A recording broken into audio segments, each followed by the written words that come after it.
And we are live, everybody. Welcome back to the channel. I'm Nikhil with Shelf-Esteem. I am very excited to welcome back the legendary fantasy author Janny Wurts, who is the writer of one of my new favorite fantasy series, an 11-book magnum opus called The Wars of Light and Shadow. We are here to discuss Arc 2, which includes Ships of Merior, and Book 3, Warhost of Vastmark, which are all in one volume, a beautiful volume that looks like this with some amazing artwork by Janny Wurts herself. Jenny, how are you? Welcome back. I'm So nice great. to see you. I'm really happy to be here. It's so fantastic. We're connecting all the way, East Coast to West Coast, It's the and best. that's always pretty cool.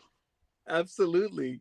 Honestly, it's been such a joy chatting with you over X, like just messaging back and forth and just keeping in close touch. And I really admire how dedicated you are, not only to the craft, but the community. So it's a joy to be able to speak to an author of your caliber and that you are so accessible to us all to chat about, all things books. So thank you so much for being here. Seriously. Well, thank you so much for letting us in on your process and your music. As a music addict, I think that leaves a lot of wonderful joy bringing to the world right now when things are really rough. Yeah, yeah. So, art has never been more important. 100% couldn't agree more. And I think like as technological advances being in quotations, I guess you could say, occur, it highlights even more how important it is to express one's humanity. um and I think like books and music are a huge part of that. So yeah, I mean, I would love to kind of launch into some spoiler free questions to kind of just start the stream about Ships of Merior and just your writing process as well, because I know we had talked a little bit about your writing process and like personal philosophy for writing novels. And one thing that struck me, and we were talking a little bit about this before the stream started, but you expertly balance not only the character subtleties. You see certain characters which we'll explore more in depth, but certain characters that you thought one way about really kind of come into their own in this entry.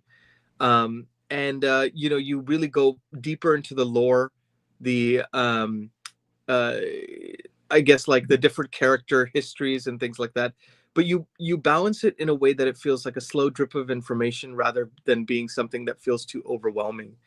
And I would just love to know, like, what's your personal philosophy for writing when it comes to that kind of stuff? And was there kind of a watershed moment in your writing career that made you feel this is the way I would want to tackle this 11-book series? I think a writing career could be described as a snowball. Hmm. And one thing I realized very quickly when I had these ideas was they were way too complicated and deep for my level of knowledge, for my level of life experience, for my level of command of the craft of writing, and from the perspective I was going to need. Um, I don't want to go too deeply into that because some of the coming levels and some of the coming arcs, there Hmm. was knowledge I did not have. There were experiences I did not have. Hmm. And I knew from page one I was going to need those experiences, and I knew it was going to be a lifetime journey to acquire them. Yeah. So there's a lot of things I'm still holding in reserve. I mean, people know that I went and did a lot of things hands on. There's a whole other level of experience that I haven't tapped yet that comes forward in the second half of the series. Wow. So I understood from the start I was going to have to learn from the ground up. So my first novel was simple, Hmm. simple problems, simple protagonist, simple resolution. I think it was like a 350-page manuscript, Yeah. one and done. And then I added gradually each book that I did, I added the complexity so that by the time I came to this one, I would have full command of what was happening on the page. Yeah. That makes sense. And the through line of why is this sentence on the page? Why is this piece of description here? Why is this place matter later? I understand why those things are there. So not only do I have to decide to lay the groundwork for a scene that may happen in the final volume in Yeah. book one, I also had to say what I have on the page has to relate to the character, Hmm. has to relate to the atmosphere of the scene that that character is experiencing, has to relate to what they're facing in that moment. So not only are you making the near connection to the character the reader is relating to or not relating to on the page. Mm, Sometimes I don't want you relating to the character. Okay. I want to jar you a little bit. interesting. Also, I'm seeing the through line all the way through to the final. So I understand exactly why I put that detail there and exactly what it means and exactly how it's going to shade your interpretation. And I might want you to fall for your prejudice in the scene because I'm going to rip that scab off 3, 4 books down the line. So Right. tempering what you're showing the reader and having command of that, that doesn't come overnight. Mm, That yeah. comes with great practice and long time reading books and just having story in your bones. Mm, And being an introvert in crowds, I spent so much time at parties where everybody else was getting drunk, where I was sitting in the corner just watching people.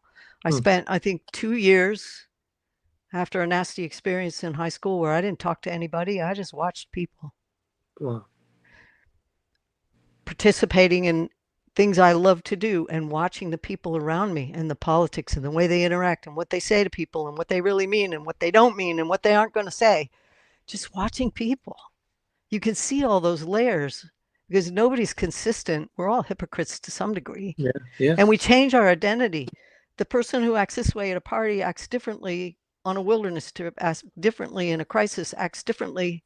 And it's often the guy who claims they've got all the chutzpah and they're going to be the one acting in the crisis. Often they're the coward that runs the other way. So Right. just watching human nature and watching what we show as our identity shift according to who we're with.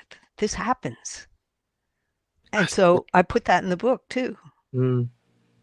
That was very evident actually. One of the things I really loved about Ships of Merior is how deep it goes into that in comparison to Curse of the Mistwraith, which I felt like already you were seeing some of those threads unfold subtly, and the Mistwraiths like kind of effects in Lysair and Erathon, and but it's much more deeply explored, I think, in Ships of Merior. And I guess my question about that would be, I know you had mentioned you had a through line for the books to the very end, and you kind of knew where things were going to end up, and that made it easier to kind of plan things out book by book.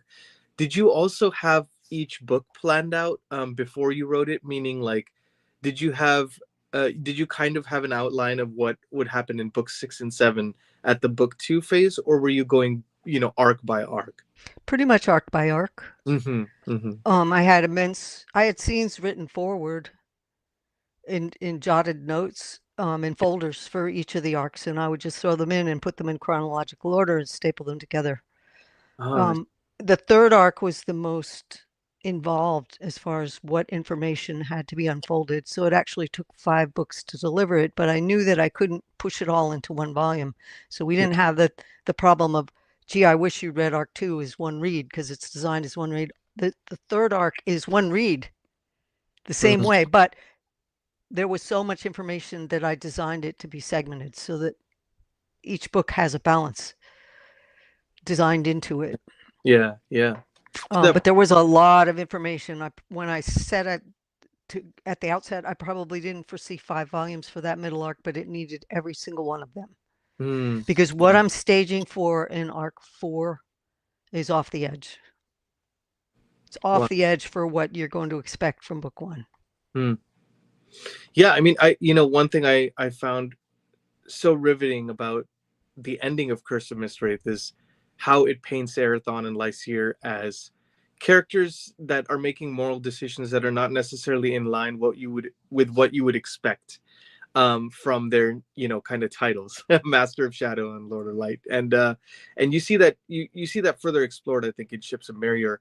And I guess one theme that really kind of struck me is the idea of morals and identity, and the roles that we play as humans, and in the case of Erathon and Lysair, the roles that they're either compelled to play, whether it be by external forces or internal ones.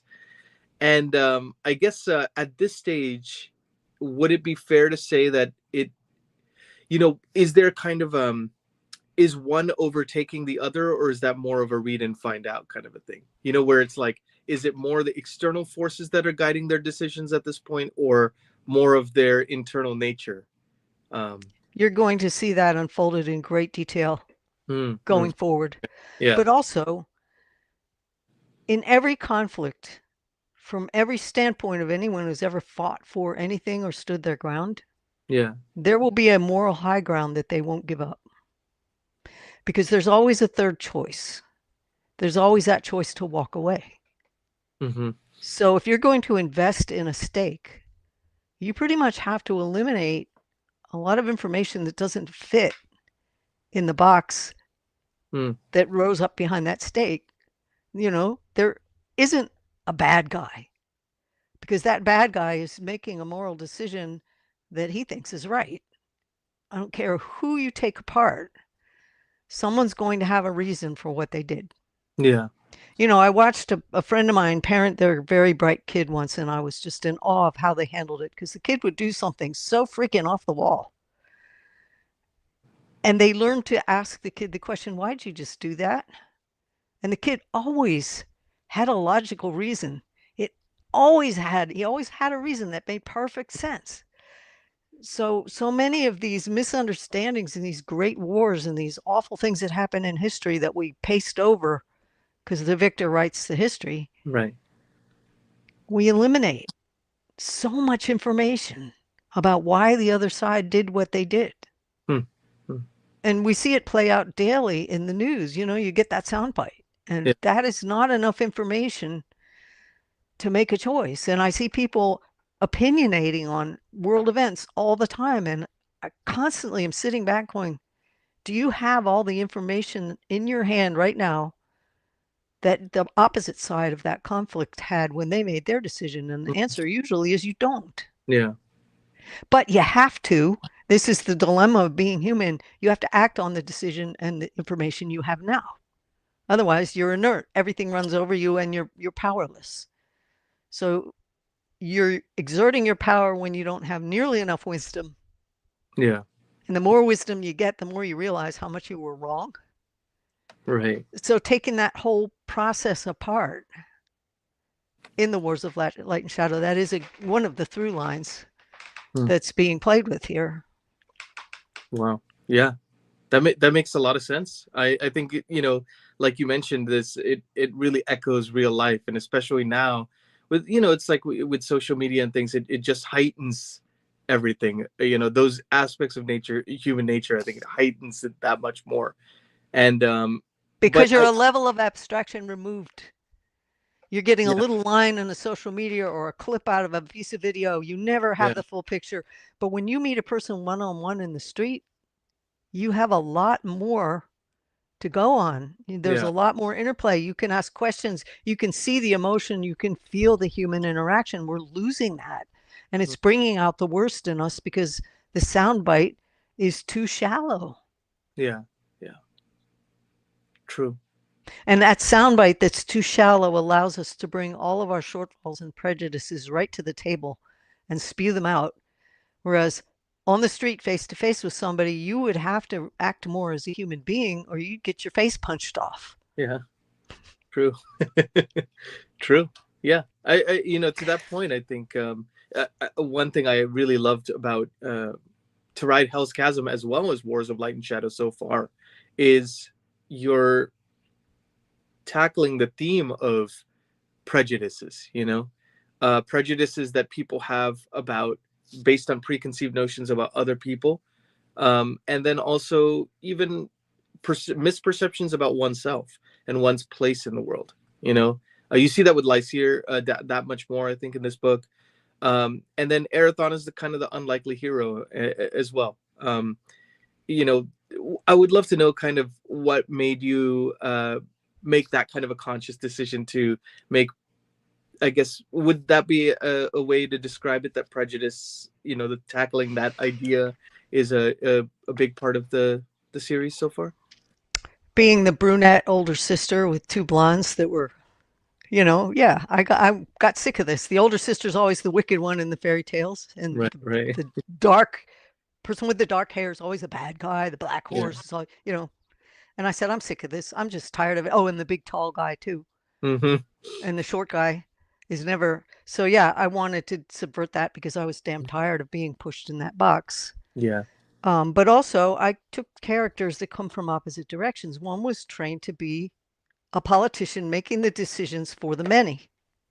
The other one is initiate master who lives strictly in the moment, one on one, and he is going to be ruled by what is happening right here, right now, right in front, Mm.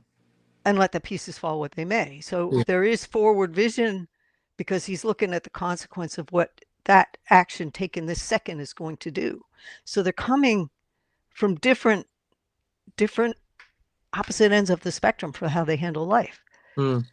And I think that is one of the pitfalls of our social media Yeah. Yeah. and the whole concept of making the decision for the many. Yeah. You don't see the damage it causes. You've created an idealistic solution that is utopian. You don't see the damage that it causes. Whereas the one-on-one, you say to somebody something to their face and it hurts them, you have to take accountability for that moment instantly, right now. Mm. You're living in the moment, and that accountability is instant. You can't just flip something off under a handle and walk away and Right. not see the damage it caused on the other end, or the other people who read it, who bring all of their things to the table.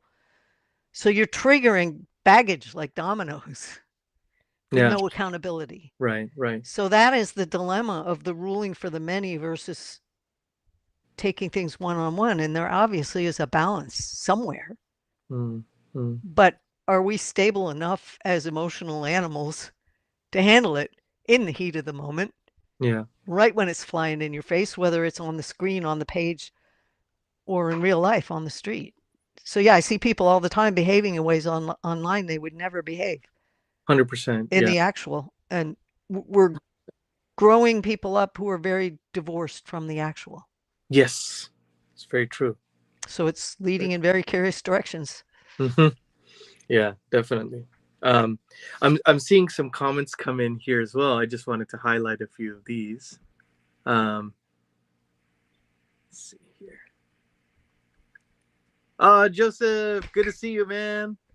It's always nice to see you. Um,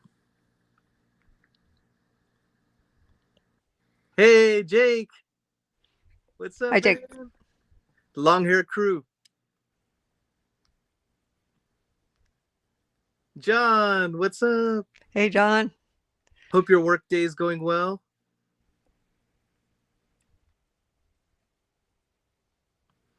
Um, but yeah, no, I think especially at this stage, you're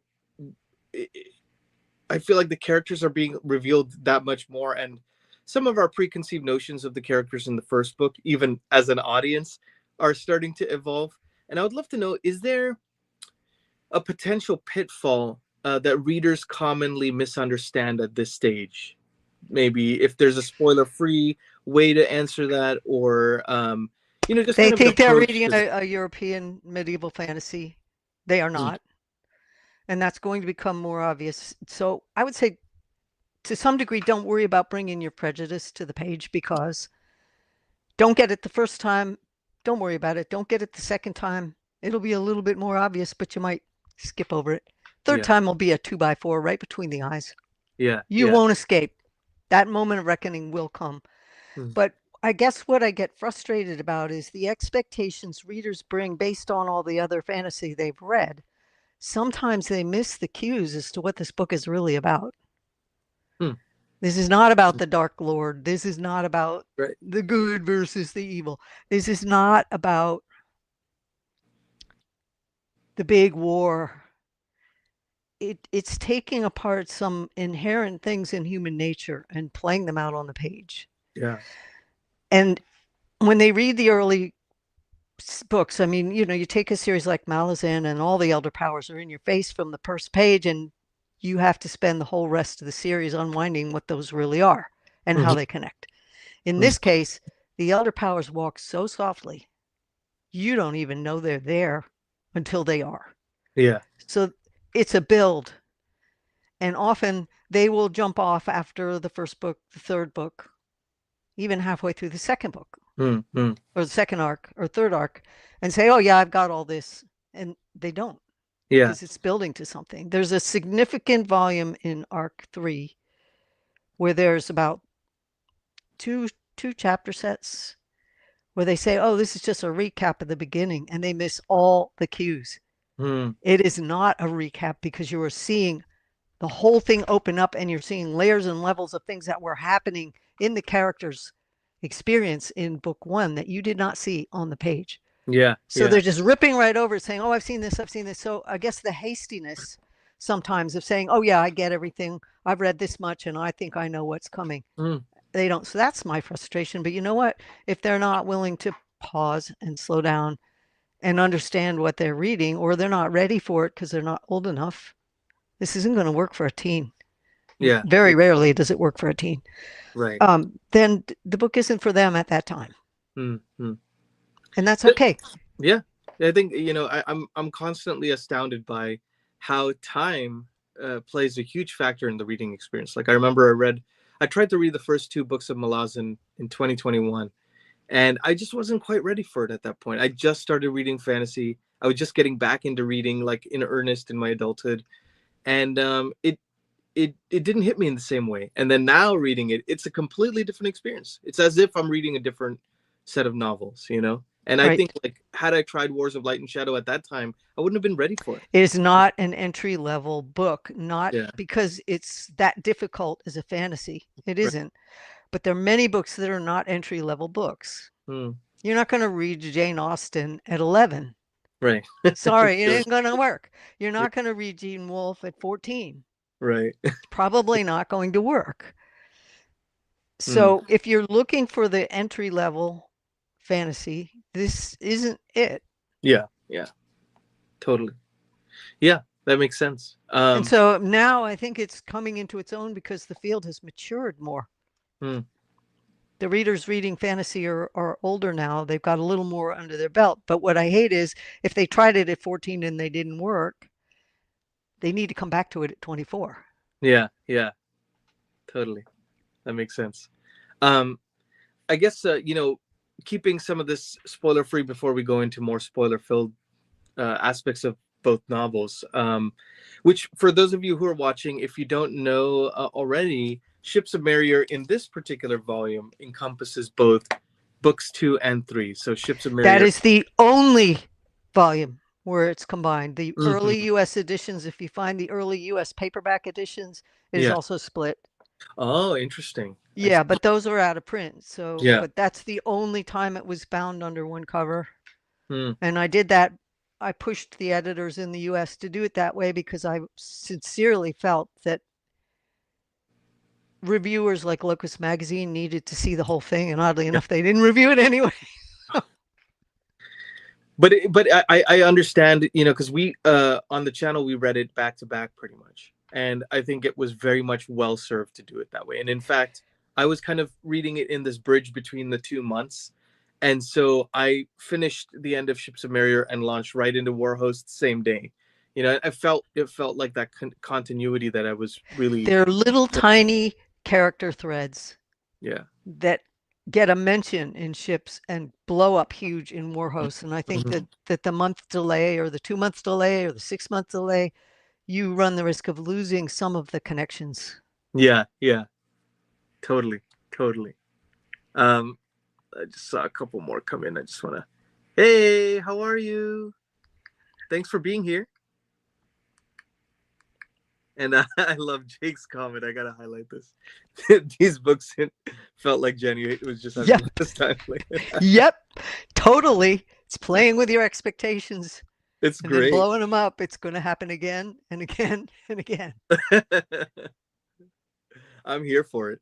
It's so awesome. To that point, I guess one thing I found, I had written some notes because there's certain things I was very excited to explore with you. But one thing I really love about the Wars of Light and Shadow so far is the best way I can describe it is like it's world building through restraint in a lot of ways, in that there's such deep lore, and you're seeing the world open up that much more in this volume, in this combined volume. But a lot of the, I guess you could say, the magic and the history and the politics of the world are explored through character driven moments, I think, rather than just pure exposition, which I love. Always, Which I always. love. Yeah. There, I get a lot of people saying, "Oh, you didn't show us this, you just told it." Wrong. Yeah. It's all done through the character's eyes. Yeah. Every little bit of it is done through the character's eyes. And in the second arc, that's where the hook is set for the characters. I really took the time to deepen the characters because the third arc is going to build the worldview. Hmm. You don't have the full view of what the factions are doing. You don't have the worldview scope. And that doesn't include the elder powers. That's going to sneak in. It's in there. It's in Yeah. there. You'll Yeah. be able to find it on the reread. But so what I'm saying is that the first book set the stage and so much information had to be piled in. I had to do Yeah. it with extreme care because all that stuff had to be there. Hmm. Second book takes the time to invest you in the characters and invest you in the world. So when you hit the worldview, when things Hmm. hit that level and you start expanding the scope hugely sideways and upwards, Hmm. you're invested deeply enough that it matters to you. Yeah. Yeah. Otherwise, you're just being handed all this stuff and you won't care. If you Right. don't care about this character who's part of this faction, if you don't have some degree of relatability to them, when you discover their higher moral ground, when you discover what faction they belong to and why, when you understand the motivation to those factions, it's going to matter. It's just going to be information that doesn't connect. Right. Right. So arc 2 invests in the character and the world enough, just enough to make you care where you're not going to give it up. Would you say, kind of that approach to writing in terms of bringing out some of the expository elements of the writing through these character driven moments, like, was that always the intent, or is that something that kind of organically unfolded during the writing process?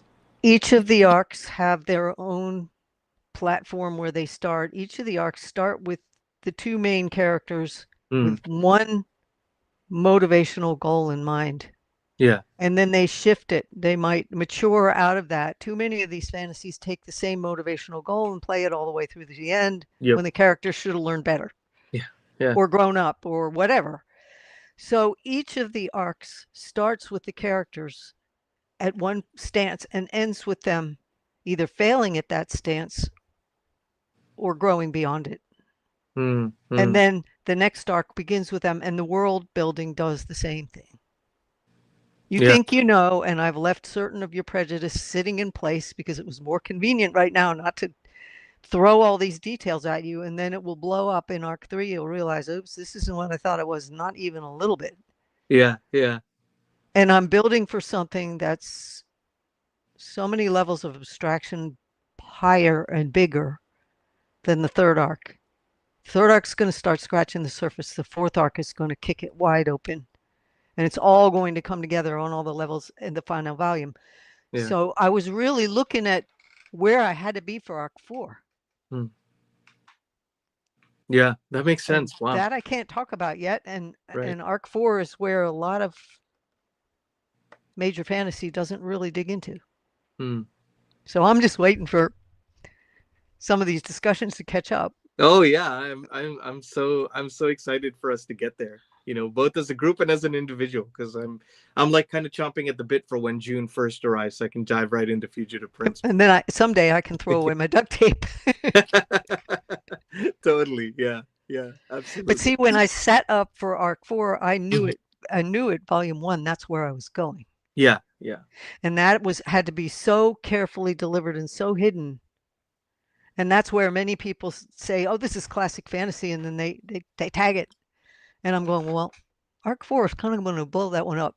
yeah, yeah, yeah. It's funny. That's what struck me about the Curse of the Mistwraith. Actually, when I first started reading it, was the veneer of how I've heard the books described as was classic epic fantasy. But the minute you start reading it and you kind of see Erathon and Lysae's characters, I mean, from the minute you see Lysae's character, Erathon's character in that first, was it chapter or prologue? Yeah, it was the first chapter. You already can tell this is unlike any fantasy series that I've read. It becomes very evident in that way. It had to wear the trappings because you Yeah. realize the conceptual idea for this started in 1972. Right. Wow. Yeah. the first volume did not get published until 1993, and it was sold as a complete manuscript. So all those years that I was working, and fantasy continued to evolve, but Sure. the intricate amount of work that I'd gone as to how to present the concepts, Mm-hmm. I couldn't change that on a dime, nor would I, Yeah. actually, Yeah. nor would I. So, yeah, it was following in the after Tolkien, it was following after Lord Phallus Bane, it was following Mhm. after Le Guin. Yeah. While I was already solidified with how the arc structure, everything was solidified, then the world was built, and I was just working on draft all the way up to middle of arc 3. Mm. Then that's when we saw Robert Jordan come out. That's when we saw David Eddings come out. That's when we saw a lot of those entry level follow the footsteps of Tolkien and literally to ripping off the beginning. Mm. Dennis McKiernan was writing pretty big back then. So there was a lot of other stuff building momentum, but Yeah. this isn't it. This, and Malazan came out, what? 2000 was it, or like Oh no, it came 1990? out before that. It was out in the 90s. It Okay. just Okay. wasn't very well recognized in the US. It was better recognized in Britain, but Mm. it had a following. Um, I so I see. think it came out possibly close together from when Wars of Light and Shadow did, because I often shared a readership there Oh, until okay. Yeah. until paranormal fantasy romance came out and that kind of deep sixed anything women were writing in the internet. Right. And Of I course. went through a 5-year blackout in the USA or longer. And so everything conspired to kind of bury it.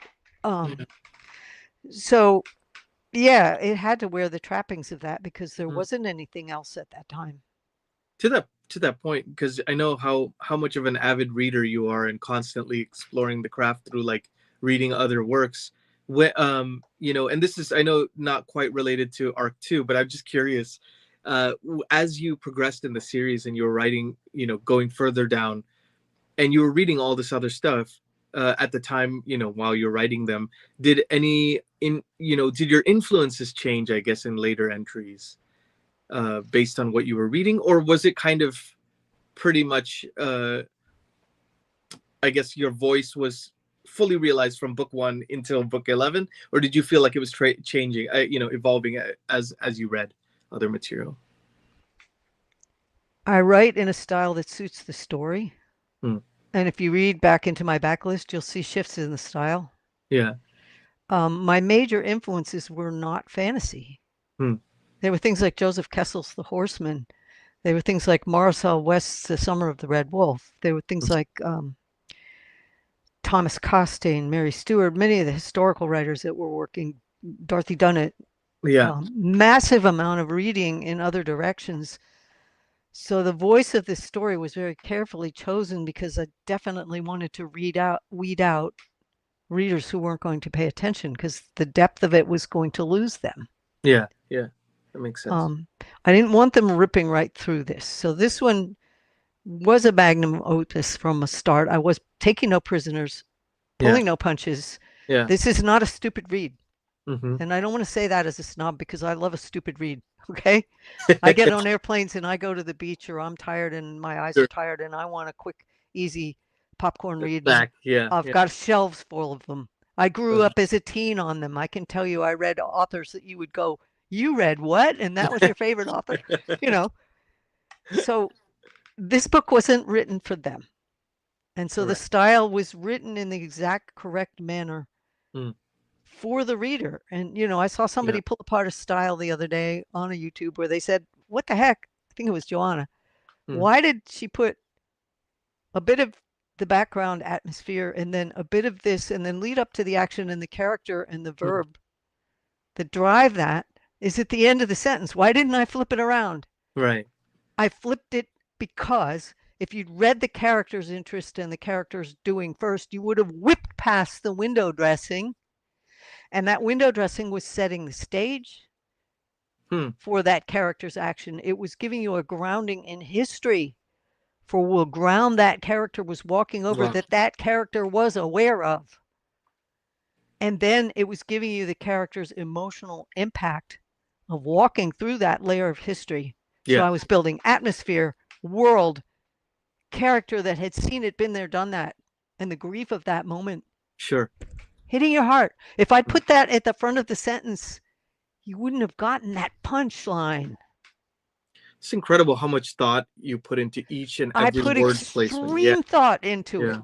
So when they go, "Whoa, that's a stupid way to tell a story," or "That doesn't make any sense," or, "I'm the English professor, I can tell you this is not how you write a story." It Mm. depends what kind of story you're trying to write.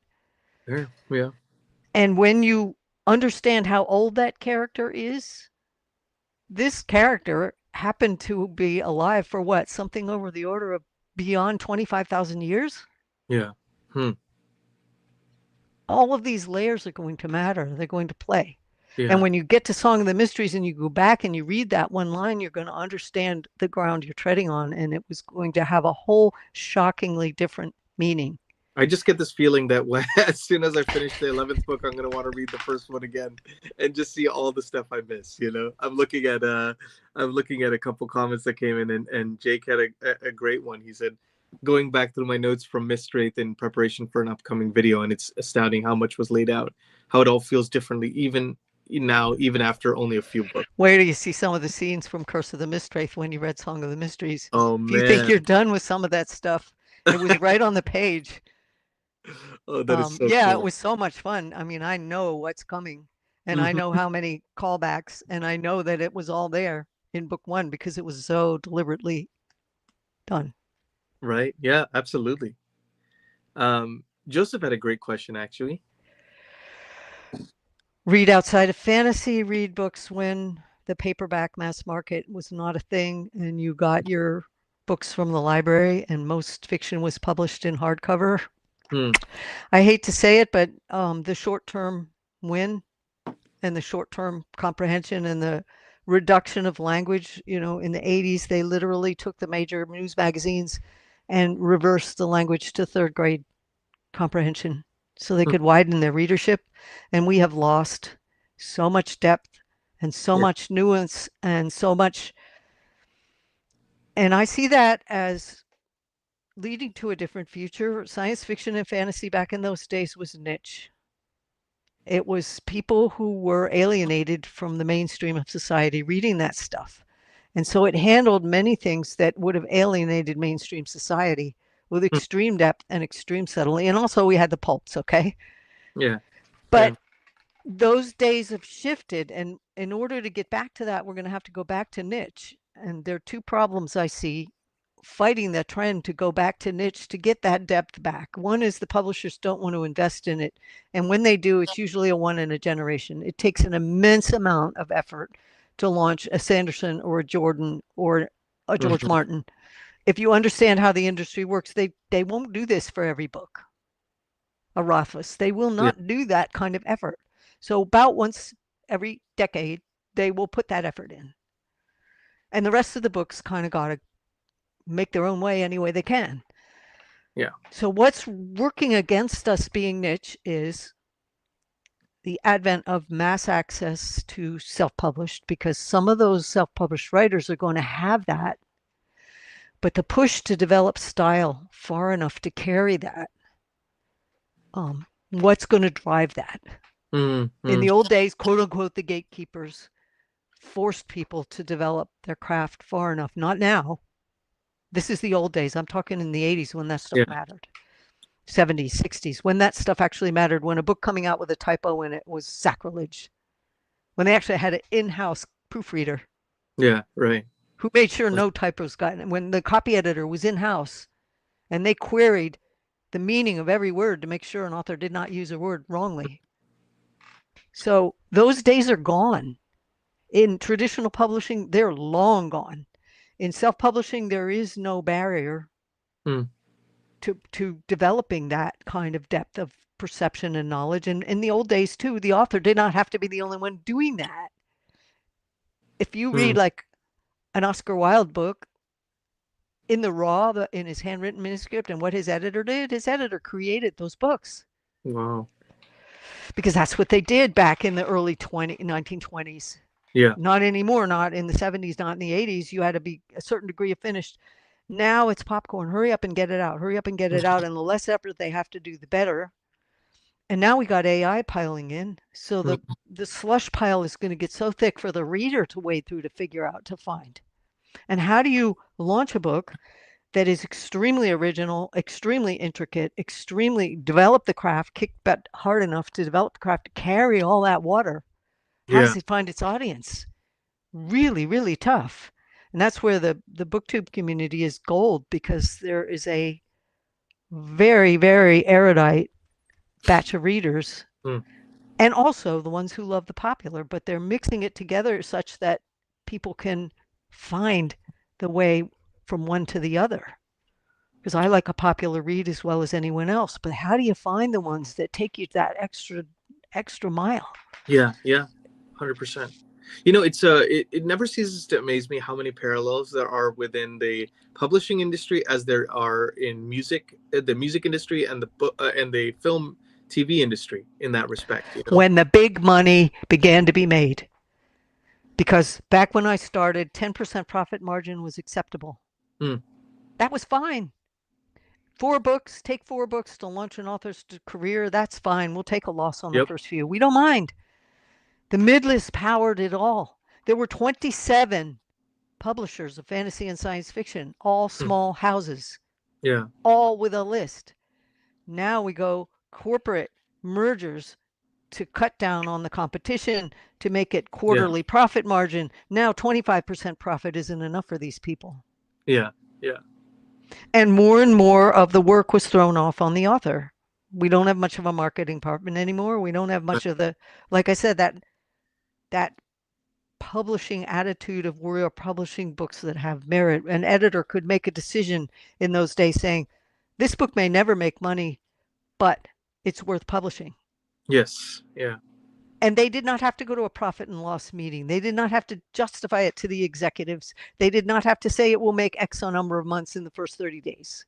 It's like it's the playing the long game versus the short game, and you think about some of the heydays in film, TV, and music, and the publishing industry in terms of the traditional models, and that was when you had, like you said, four books to get to the to develop an author's career. It was the same with the albums. It was 5 album deals. It was that was what. Music is now looked on as the bottom line. How much Yeah. profit can we squeeze out of this? And speed is of the essence. Yep.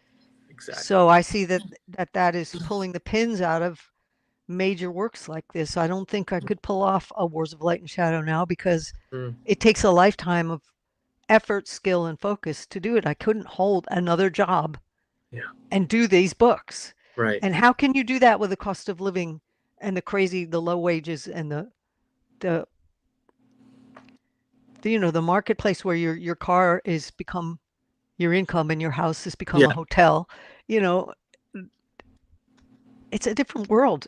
It's a different world. And people have to fight back, but it's very hard to do that when you can't put bread on the table. I mean, just the shift between a $25 Royal typewriter and whatever paper I could buy, and a pencil and some paintbrushes and a box of paints to get started in a career. Now you need computer, you need internet, how many times have I had to replace my hardware in the modern age?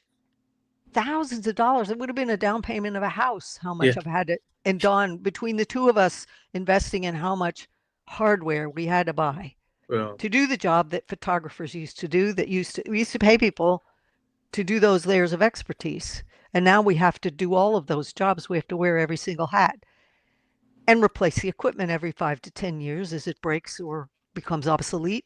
Yeah. And I agree. I don't think we're meant to wear every single hat and do it, to the cost of getting started is no longer accessible to everybody. What kid can't get a hold of a pencil and a piece of paper? You got to be really dirt poor to not have that. Yeah.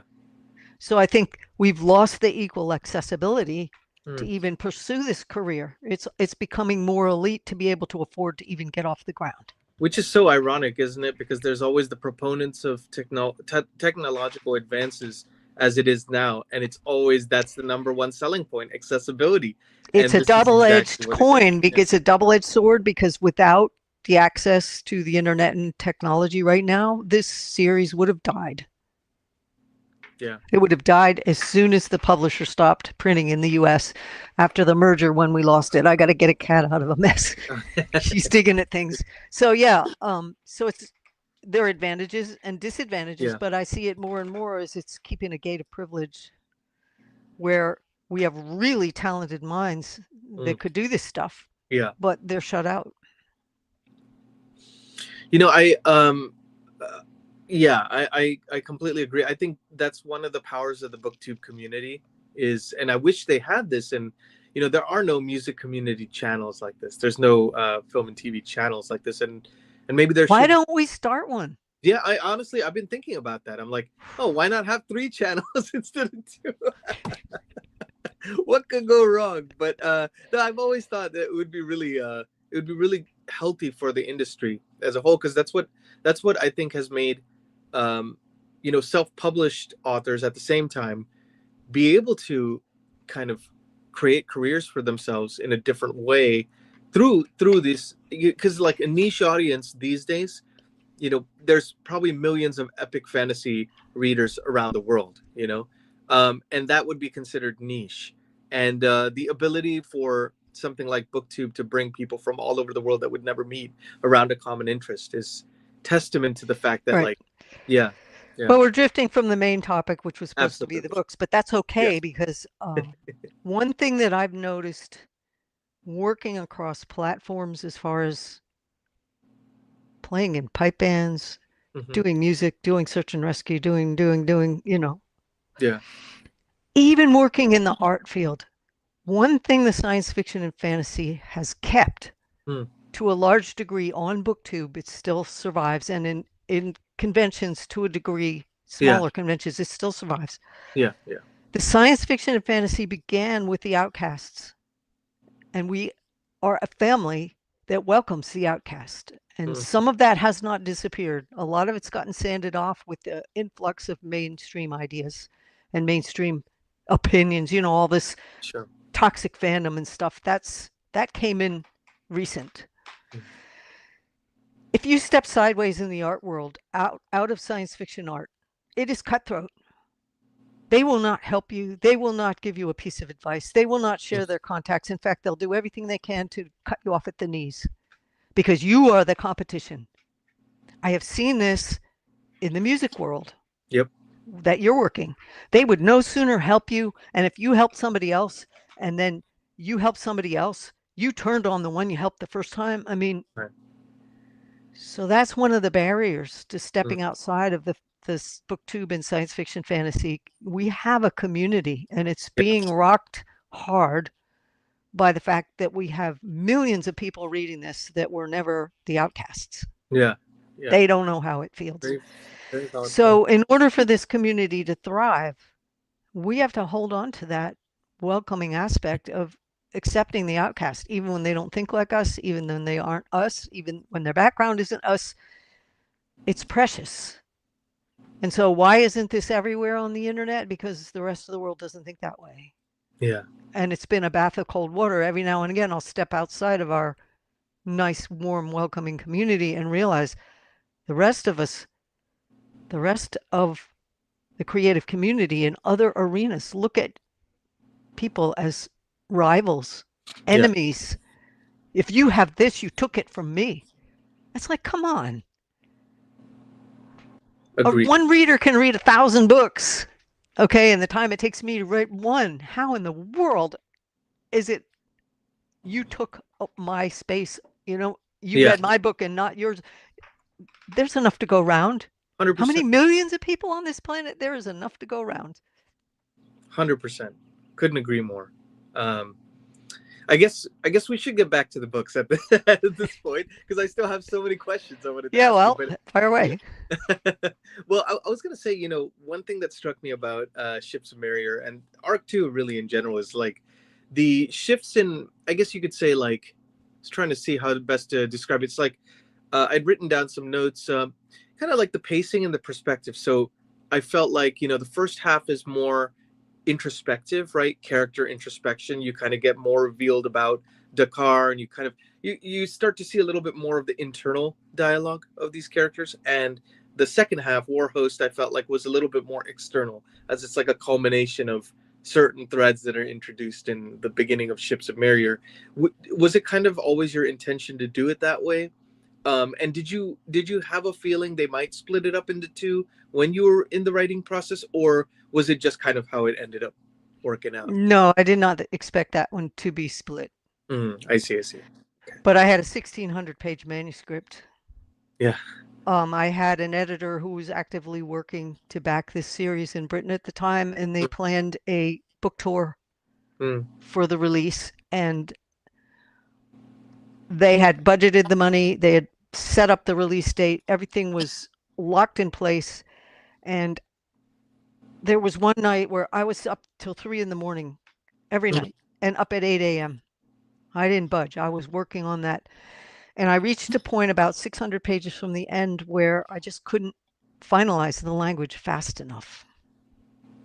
And I said to the editor, I'm not going to be able to turn this in quickly enough. It's not going to be the book that it has to be because I won't have the time to finish the language in that last 600 pages. Yeah.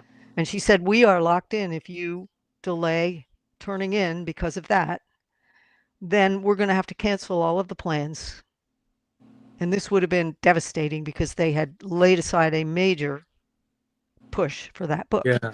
Wow. So I went to bed that night just completely shattered because I said, it is impossible physically to finish this work. There aren't enough hours in the day. I'm staying up until my head is spinning. I'm so tired. And I'm not going to be able to deliver it. And I said, give me a solution. There's another way to tackle this. And there was. Split the book at the half point. Now they could complete their book tour. They could release the book. There was a nice split point because all of these books have a 2-stage plot where I hit something at the middle and then everything comes together. Like you said, it starts out building slowly into the character's motivation. You know exactly where they stand. You know exactly where all the tension points are. And then the action busts loose. So now you know what it means. And I'm delivering peak moment after peak moment, peak emotional moment after peak action moment, one after the next, because it was all set up. All the books do this. Yeah. Yeah. So Ships was the setup, and it does come to a point, a finale point, but it is not the finale where it all flies together.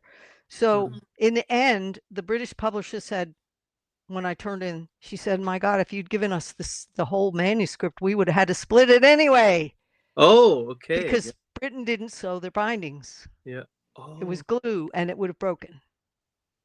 Wow. So unless they put a whole lot more money than they wanted to in the production, they would have split the book anyway. So it all worked out. It wasn't what I would have chosen. The US, I had a chance to talk to the editor and say, now here's what we've got here. Can we please at least do the hardback? Because we can pay to sew the binding. We can pay to make a solid book. Sure. And it really meant a lot to me to see Locus magazine, which did not review book 1, pick up book 2, and maybe give the series the attention it deserved. Yeah. But it was never reviewed. This series was never reviewed. Wow. So in the end, it was moot, but I'm really proud of that hardback, that it was all done in one piece. And when it came to the paperback, same problem. The paperback would have broken half. Sure. Yeah. So they said, do you mind if we continue to split the book in the paperback? So it was a non-issue at that point. Yeah. That makes a lot of sense. Fascinating. I guess maybe it would be a good time to dive into spoilers now, if it's all right with you. Sure. We've done a lot of spoiler-free stuff. I've been trying to push it towards the just so people understand that the build is always the first half of these books. There will come a peak moment at the center of them, and then everything will come together, peak moment after peak moment. Not only does it work like that in each book, it works like that in each arc.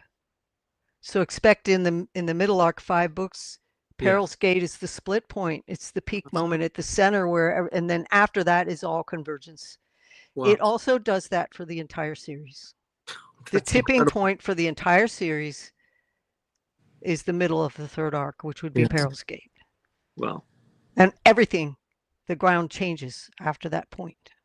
Wow. So it's all structured very carefully. There is no bloat. It is structured. So each arc is going to back down the pace, because then it's going to build again to that midpoint, and then it's going to rocket.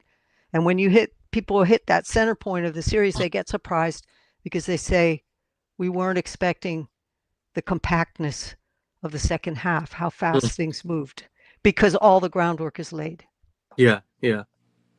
Interesting. I'm just always continually astounded by the meticulousness of this process. It's so cool. I'm just putting up another comment here. I'm rereading Curse of the Mystery while diving into ships this month.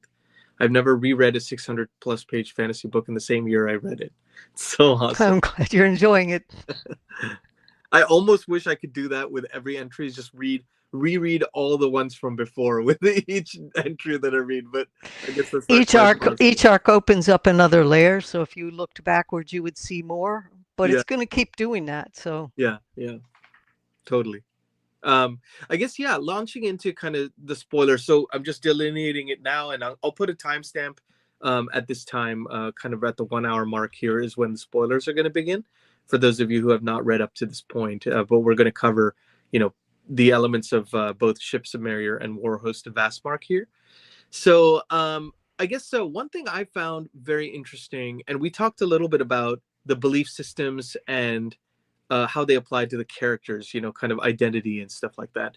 I felt like it was very interesting and also a little chilling to see Lysair's kind of perception of self, and how he wants to lead the people against Erathon, and how he feels a moral sense of righteousness in this particular entry. Was that kind of a step up from Curse of the Mistwraith you were trying to outline there for the character? You have to understand that not only do these two characters approach their philosophies from opposite ends, their interaction, the way they handle people is different.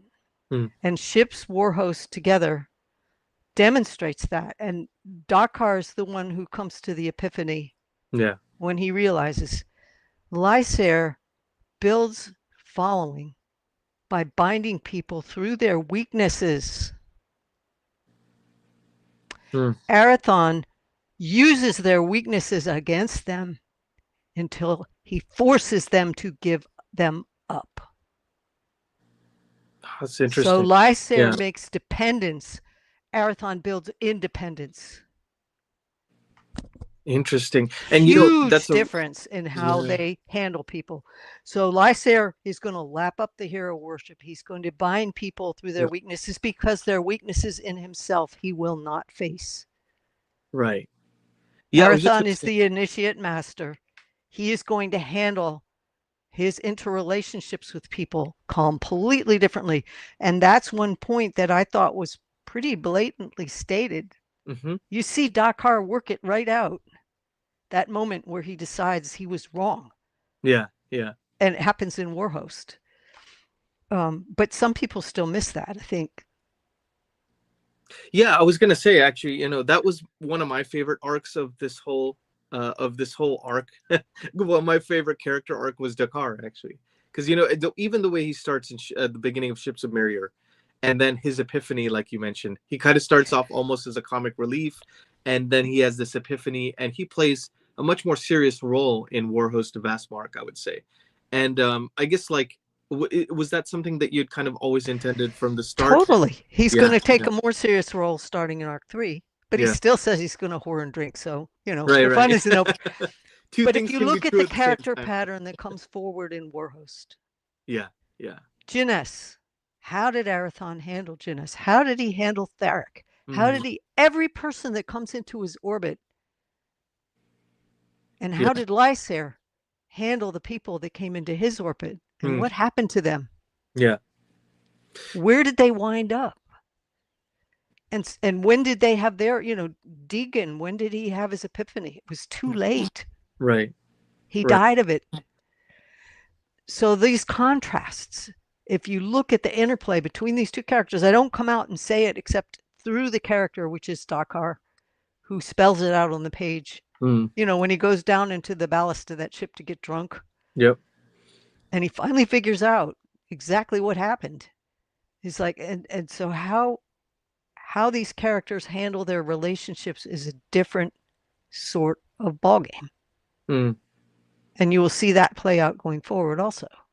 It's really a manifestation of how they treat themselves as well. Like you think you were talking about Erathon and the idea of turning people's weaknesses against them, or the idea of independence, right, rather than uh, wanting the praise, and like Lysier does. And it seems like that's kind of a manifestation of the way they treat people is the way they perceive themselves. You know, um, which I thought was very fascinating, actually. And even in the first book, Curse of the Mistwraith, there's a sense of Erathon being an unlikely hero, or like a guy who doesn't want to be necessarily um, a leader. He has this musical prowess, and I love the way the music is explored. By the way, in this entry as well. Of course, I have to talk about that.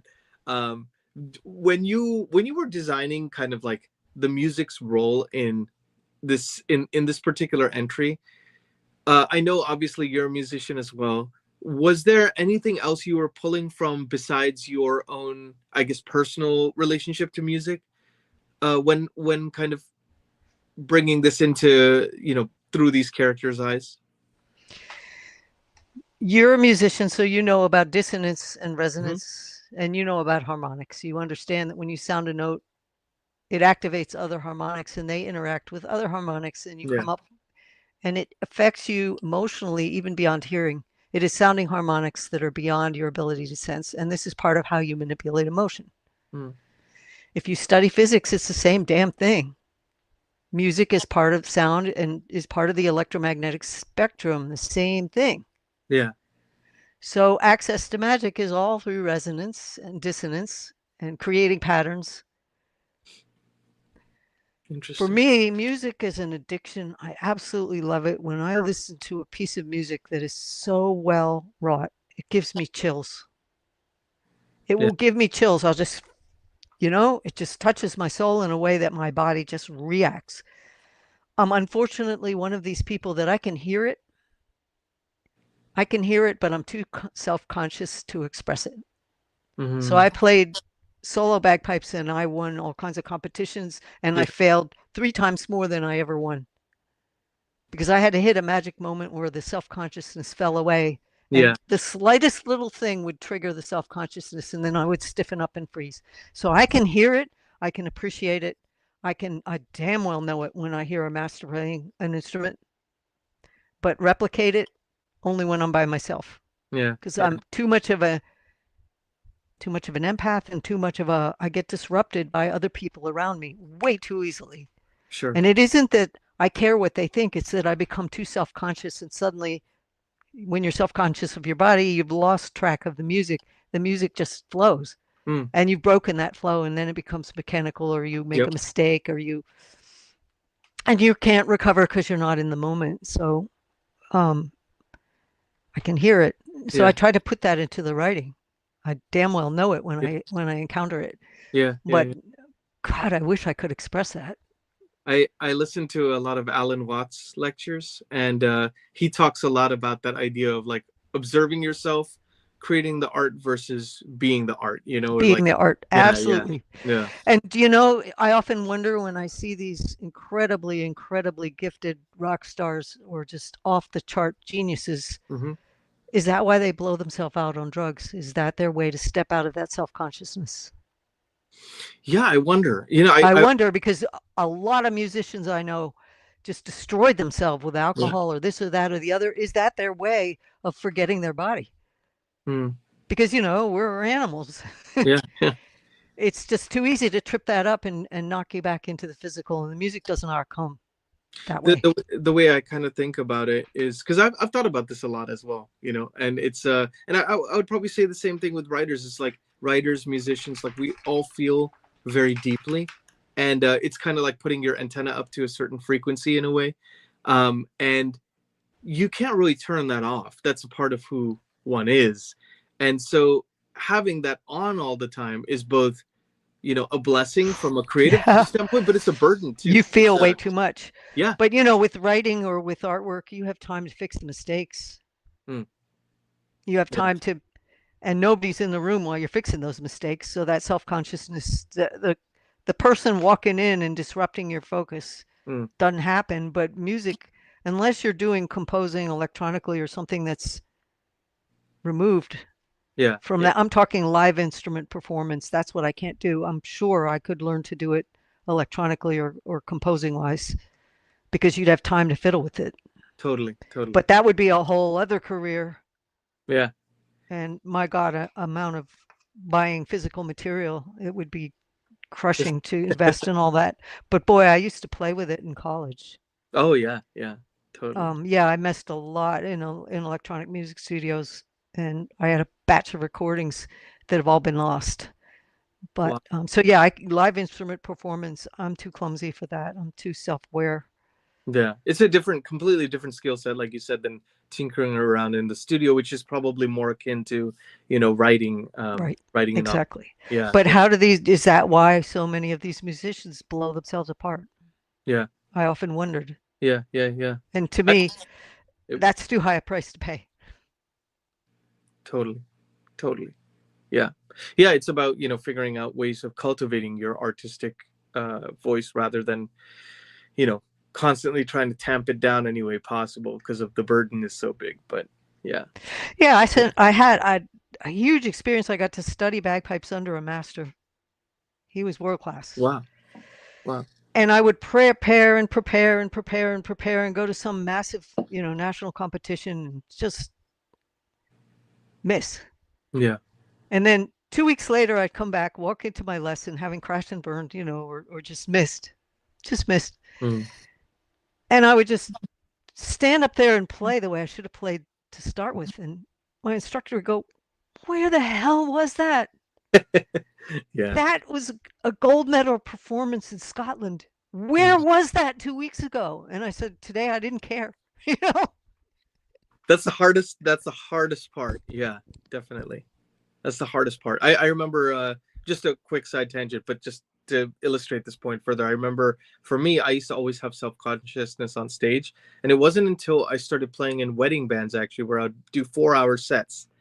And, it's just a quantity thing. And it's like after the fourth hour, you just don't care anymore. And doing that over and over again, then when you start to bring that into your other performances, you care more about because you kind of figure out like, where am I in relationship to the craft at this very moment? It's easier to kind of go in and out of that state. But it's a difficult thing.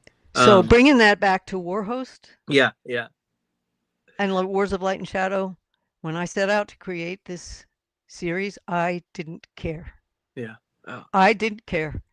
I'm either going to blow it up or I'm going to make something that has meaning, and I'm not going to pull the punches. So do I get upset when people don't get it or people get frustrated or people bring something else to the table? mm, Not much, because I wasn't writing it for them. I wasn't writing it for the shallow take. I wasn't writing it for yeah, we just read another epic fantasy series that's just like all the others. I was doing something very specifically different yeah, yeah. Definitely, and definitely, leading up to it in such a way that hopefully I trapped you into following along without you quite realizing it. totally, absolutely. Um, another arc that I really enjoyed actually in this entry was is it Eliara? Eliara? Alera. Elera, sorry. Um, and I felt like her idea of like her strength, but then also her restraint and sacrifice. That kind of that dual-edged sword that she's constantly balancing through this this entry. I Would you say that like was that something that yeah, I guess maybe my question is like how did you balance that? Because I'm sure that's a tough thing to balance in relationship to her relationship with Arathon and everything. You haven't seen the last of her. I think that so many fantasies are written for young people, Hmm. and we don't get to see mature relationships. In fact, our society doesn't really reward the mature relationship. Many of us have experiences in life and we reach a certain level of growth and we stop there. Mm. Either we didn't have the mentor, we didn't have the parenting, we didn't have the experience, we never had to quite grow up. And the relationships are not, you don't have a relationship with someone to fulfill yourself. Yeah.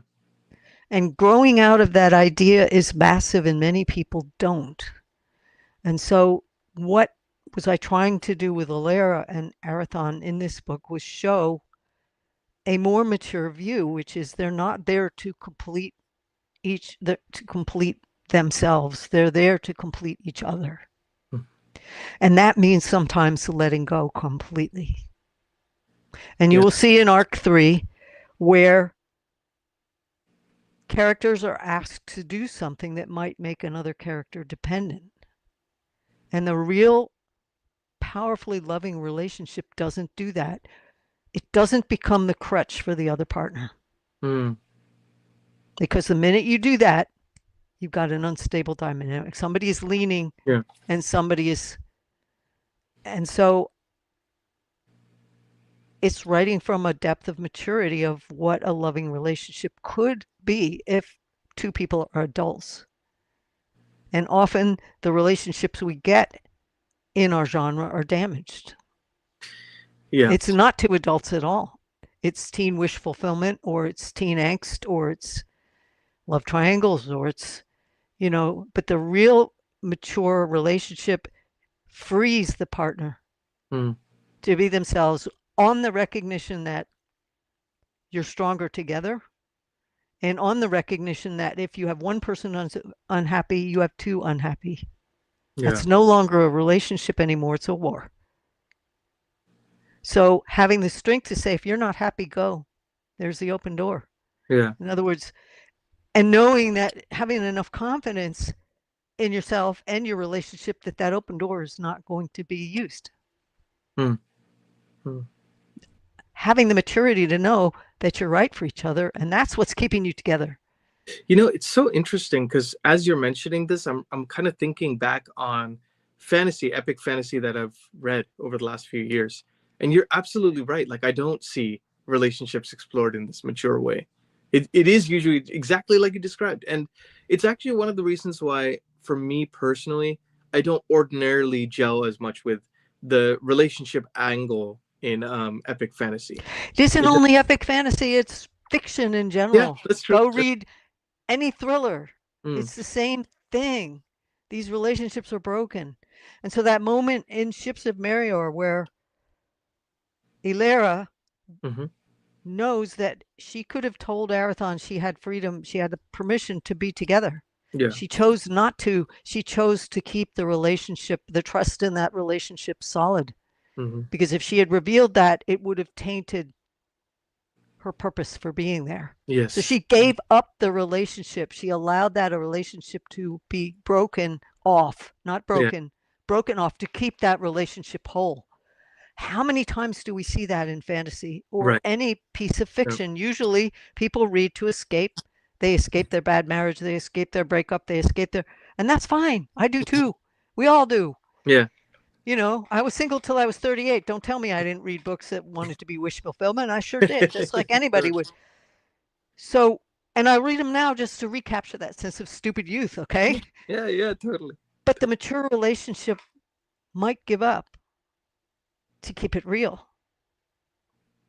Break it off to keep it real. And so that goes back to that talk that Traith gave to Alera in book 1. Yeah. Should you fail him or he fail you? And sometimes the success of a relationship doesn't look like what we imagine the fairy tale success might be. Yeah, often doesn't, Yeah, it's fascinating. I really wanted to chat with you about that because I was so taken by that aspect of their relationship, Alera and Arathon, because like you said, I just don't see relationships explored like that in fiction, and like you said, it's nice to have the escapist wish fulfillment stuff and all that. That's all great, but it's nice also to have a place for this. So that made me particularly excited to see. It was very refreshing. But Well, I'm really happy you brought that up because that's one of the points that's often overlooked. oh, cool. Yeah, yeah. No, I found that to be, it's riveting because it's restrained. Does that make sense? It's you could see the layers that you're kind of peeling back as you're reading. Oh, And you got so much more to go. It's going to be oh fun. man, I'm so excited. I'm so stoked. I guess to that point, I wanted to ask you a little bit more about Erathon because he has quite the arc in this book, and culminating in the end of Warhost of Vastmark, where it could have been this giant blowout, like how one would expect in a volume like this, ending of an arc and all that. But really, Erathon has always kind of struck me, at least up to this point, as somebody who chooses the harder path, and he's kind of does that at great personal cost, and I felt like that last I guess quarter of the book, it felt like an emotional gut punch, and I guess my question to you would be like, was that kind of planned to be that way as an end to that arc, and is there something specific from that you would hope that like readers take away from it, or Well, you're going to get it in arc 3, the oh okay. repercussions. Yeah. In every major life change situation or every major crisis, and God forbid any of us never have to face the severity of the decisions this character had to. Mm-hmm.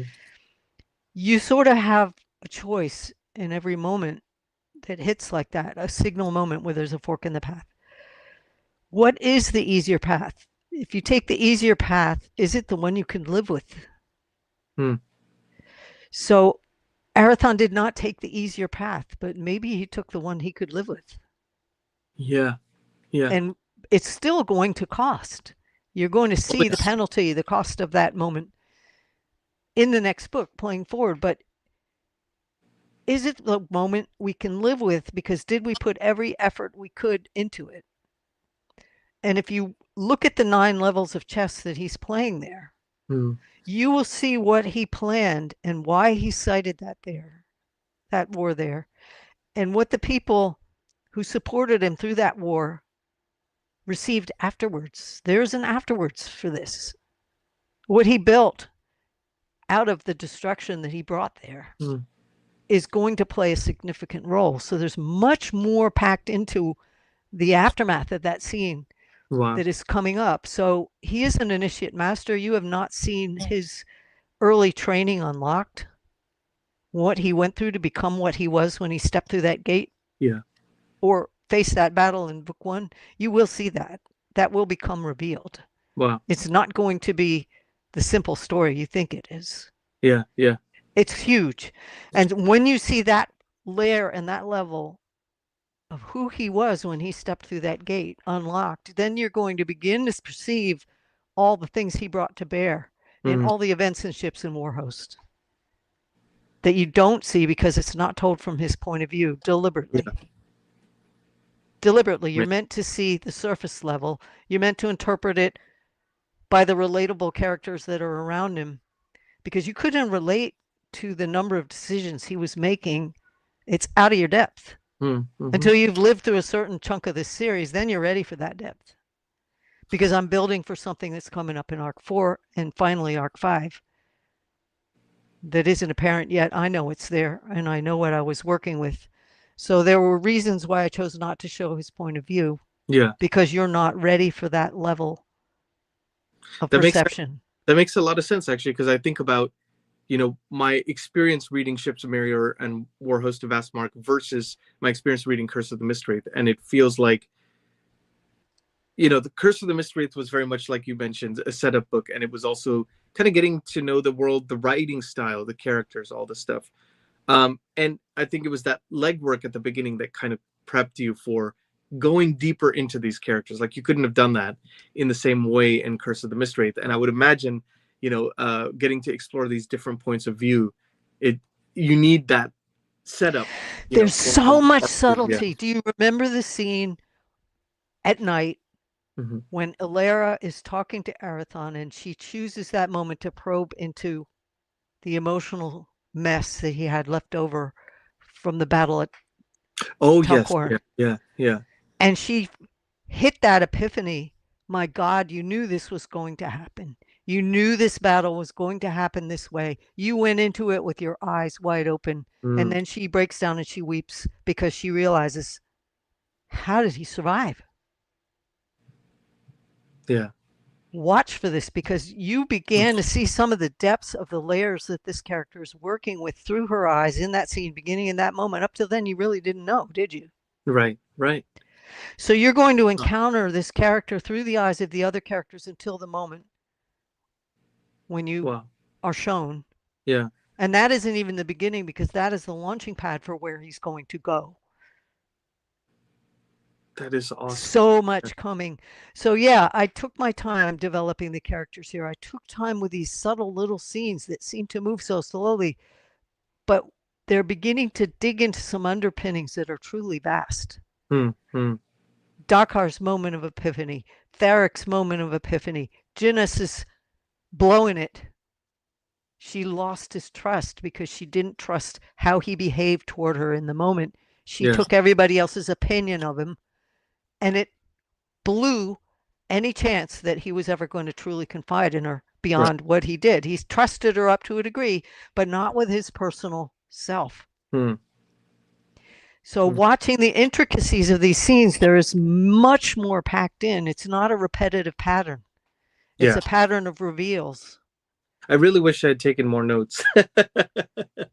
You're not necessarily meant to see it all at this Yeah. moment, at this time, but Yeah. it's available there on the page. And if you really take time to sit on it and read it carefully and parse what's actually said, Yeah. and don't look at it like this is just another epic fantasy, here we go. Right. But it can be read like that until, like I said, the 2x4 will hit you between the eyes. You miss it with Arathon the first time, you miss it the second time. You're not going to miss it the third time. Right. It will be a 2x4 in the face. Yeah. Yeah. The bottom will blow out of your world because you're going, how much more did I miss? And the answer is everything. Hmm. And the same with Lysair. There Yeah. will be revelations about what Lysair was actually thinking in Arc 4. It will not emerge till then. So if you think you know it all, nope. Yeah. Yeah. People are complicated animals. The not knowing is the most intriguing aspect. I'm excited to not know, you know. See, that's the thing when people say nothing happens. Well, internally to externally to worldview externally, everything is happening. Mm-hmm. Yeah. But not if you're focused on, you're expecting it to be this, and what the words are telling you is that. That's where you're going to lose it with this series, is the Right. words are you telling you what it is, but you're not letting go of, you think it's Preconceived supposed notion. to be that. Yep. So Yep. if you compare it to other series and you don't read the words on the page, that's where you're going to step wrong. Totally. Yeah, that makes sense. Kind of greeting it with presence. That's kind of what has helped my reading experience as well. Is like, and that's where, I loved Curse of the Mistwraith, but for me it really clicked in a different way, reading Ships of Merior, and I just Because the first time you missed it, it's going to yeah hit you a little harder in yeah, Ship's yeah Warhost. If you missed totally. it there, it's really going to get you in Arc 3. So yeah, Right. if you go back and you look at Curse of the Mistwraith, you're going to realize it was your own blocks that were hiding Absolutely. Yeah. what was on the page. Yeah. Yeah. And it's meant to do that. It was designed to do that. Mm-hmm. So yeah, I get a lot of people that tend to review these books a little bit shallowly, and that's okay. Mm-hmm. Take what you want out of it, because after you turn a book loose in the world, that's what people are going to do. Right. Yeah. For me, from a personal standpoint, I love that this book offers the chance, or the series offers the chance, to go as deep as you're willing to go. Give me a book that does Yeah. that. In Yeah. fact, I'm Yeah. looking forward to our buddy read of the Heaven Tree, Oh yeah. Yeah. because That's give me that level. Give me that level. absolutely. Yep. Yeah, You, if me, and people Jake aren't are gonna have a familiar, blast. The Heaven Tree is a book by Edith Pargeter. It is Mhm. a trilogy. It is about the building of a cathedral, and it does everything that Pillars of the Earth skips over and does with blunt force and Oh 2x4s. man. It is so much more of a rich tapestry. It totally wiped the other book into the dust. So Wow. we're gonna read it.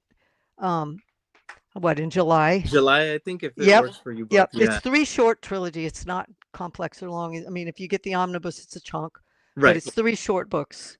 Cool. And Yeah. the depth of the richness, the emotion, the subtlety, the artistry, because it takes the artist's point of view versus the patron. That's right. Yeah. It takes the intricacy of the characters. The bad guy is one of the most incredibly written antagonists in Mm. literature that I've encountered anywhere. And so, yeah, I'm frustrated because it's so little known and it's an incredible gem of a book.